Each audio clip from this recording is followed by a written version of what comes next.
Hello friends, hope all of you are doing well. In today's session, we're going to continue our journey of literary criticism and theory, that is your MG5 paper. Basically, we are doing the block 3 section of your paper, which is romantic criticism. And in today's session, as promised in the previous, we are going to discuss about S.T. Coleridge's Biographia Literaria.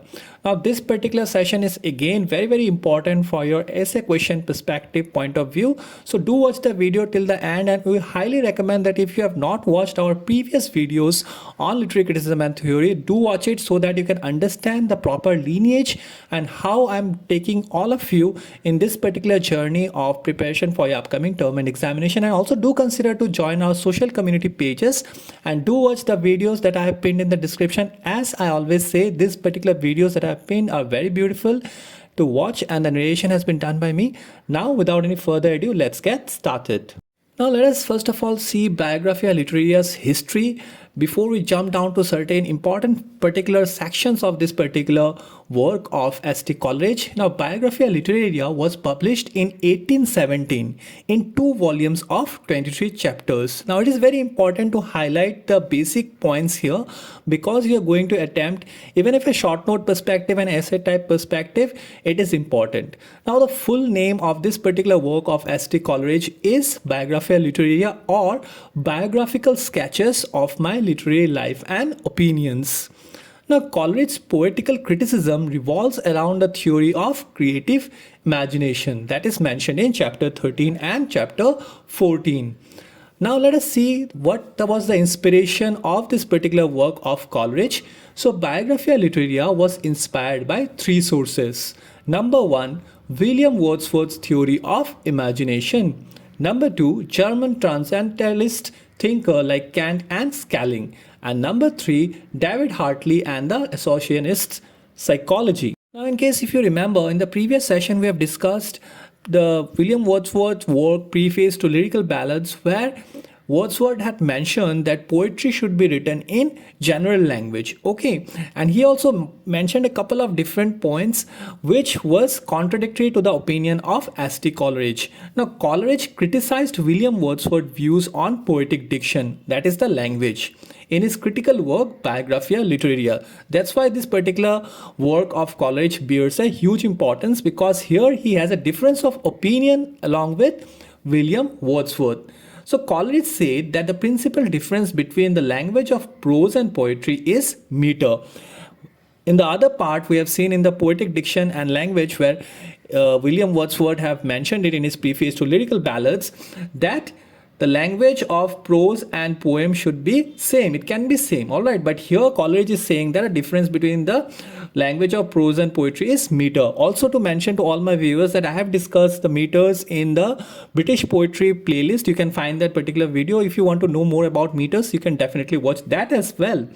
Now, coming back to this particular session, the way words are ordered in poetry makes it language different from prose. Now, in the modern times, we do understand that there is a difference between prose and poetry, because when we read poetry, we enjoy a particular aesthetic sense of pleasure, whereas prose in itself gives us a different sense of pleasure. Both are aesthetic in nature, but their work and the way of writing is exactly different. Let me try to make you understand with the help of an example. Now, in case of prose, it can be said that she went to the park. But in case of poetry, the same thing will be said as to the park she went. Alright, so this is a little bit of understanding. For the understanding purpose, I have mentioned this example. The Coleridge points out that Wordsworth's theory of poetic diction was different to Wordsworth's practice. Now, as you remember in his work, William Wordsworth in his preface to Lyrical Ballads have mentioned that the poet should stick to the language of general people. Basically, he stick to the language of the rustics. However, Wordsworth's poetry was written in impassioned, lofty and sustained language. It was not written in the language of rustics, and that was the claim that was made by Coleridge. And if you read the work of Wordsworth, you'll realize the same. Alright, obviously Wordsworth views on poetry, and he obviously criticized the neoclassical poets like Dryden for using artificial language. Okay, but in practice, Wordsworth's work was also impassioned, lofty and It contains sustained language. Now, Coleridge said every man's language varies on the basis of his knowledge, emotion, and activities. No two men can speak in the exact same manner. Therefore, Wordsworth's emphasis on using real language of common man makes little sense. So we can see a contradiction here, contradiction of opinion regarding the language to be used in poetry in case of S.T. Coleridge and William Wordsworth in their works. Now we are talking about the work of Preface to Lyrical Ballads of William Wordsworth and Biographia Literaria of Coleridge. Now it's important to highlight the difference between fancy and imagination when you're attempting this particular question of Biographia Literaria in your exams. To understand it in more discrete manner, let us try to understand what was the opinion of Coleridge regarding fancy and imagination. Now, Coleridge said that fancy and imagination are two distinct, widely different faculties. Now, in general sense, sometimes people mix it up that fancy and imagination are same, but according to Coleridge, both of them are two distinct, different and widely different faculties. Okay, fancy merely assembles and juxtaposes images without transforming them. All right, now we have to understand the difference here between fancy and imagination in a very wide manner. So we have to understand that imagination is a modifying power. It can transform the images into a whole new entity. It contrasts to fancy. All right, imagination is creative. Now we see that fancy sees the outside or exterior. However, imagination sees the heart and inner. Let me try to make you understand the difference between fancy and imagination with the help of some beautiful examples. Say for instance, you are walking down by a restaurant and you watch someone having good food and having good drink. Now what you do is that you fancy to have that drink yourself. So what is happening here is that you are watching something which is very much exterior and you fancy it. All right. The same thing comes like suppose a particular sentence you have heard a lot of times in English. That is, that person might fancy her. Now, these are all the fancy is all superficial and exterior in nature. However, say suppose you are sitting in a particular place and you have a beautiful smell. Okay, you counter a beautiful smell or you come across a beautiful smell which triggers some beautiful memories in your memory and you start imagining about your childhood days. All right, you start making out some memories of your own. You are being creative there because most of the memories are already gone. So you try to stitch it together. You try to put down the memories together, trying to manufacture some of your own, create that the things that you could have done in a better way. So here we can see the creative nature of this particular aspect that is called imagination. And fancy, however, on the other hand, it is very much exterior and superficial in nature. Now let us discuss a little bit more about imagination. Here we see that Coleridge has divided imagination into two categories in his work Biographia Literaria, that is primary imagination and secondary imagination.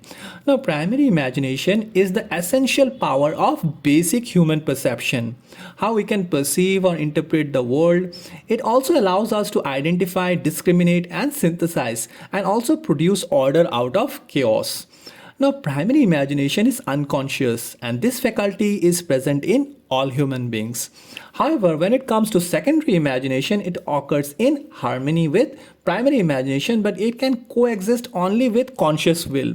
Now, I'll come to secondary imagination a little bit more because we have to understand the difference between primary and secondary imagination. Now, a couple of things that we need to remember here is that primary imagination exists in all human beings and it is basically, it can create order out of chaos. And this particular faculty is very, very important for the existence of stable human mind. All right. However, in case of secondary imagination, it takes an artistic creation possible. It makes artistic creation possible and it can coexist along with primary imagination. Now, secondary imagination is a magical and synthetic power. It is an active agent that dissolves, diffuses, and dissipates in order to recreate. The secondary imagination works on the raw material of primary imagination and even goes beyond it.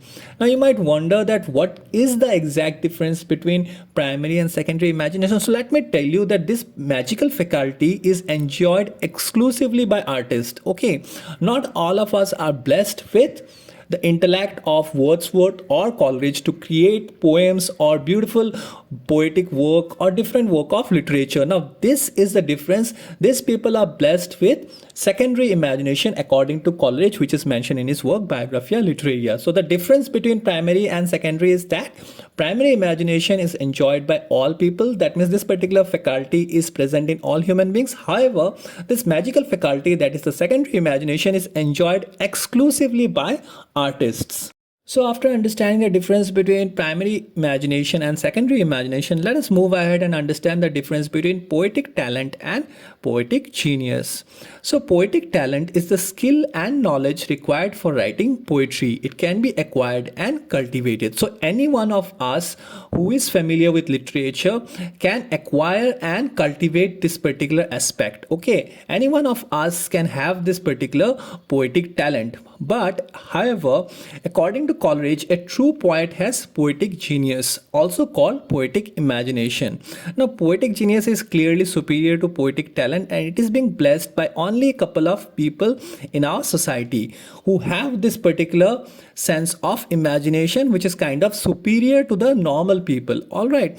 Now, poetic genius is characterized by three factors. Now, obviously, now you can understand that do you possess poetic genius or not after knowing this particular three aspects. Now, what are the three factors? Let us see one by one.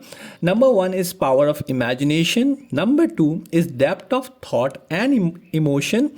And number three is instinct for musical delight. So this is the video, guys. I hope you had an insight regarding this particular work by Coleridge, that is Biographia Literaria. It's very important for your upcoming June term and examination. In case if you have any other doubt regarding this particular work or any other work which I have done previously, then do feel free to comment in the comment section. I'll definitely try to address it. And yes, if you have any other doubts regarding any other papers, do mention that as well. And do not forget to join our social community pages, and also do check out the videos, the link of which I have pinned in the description. Till we meet next time, God bless you and thank you all.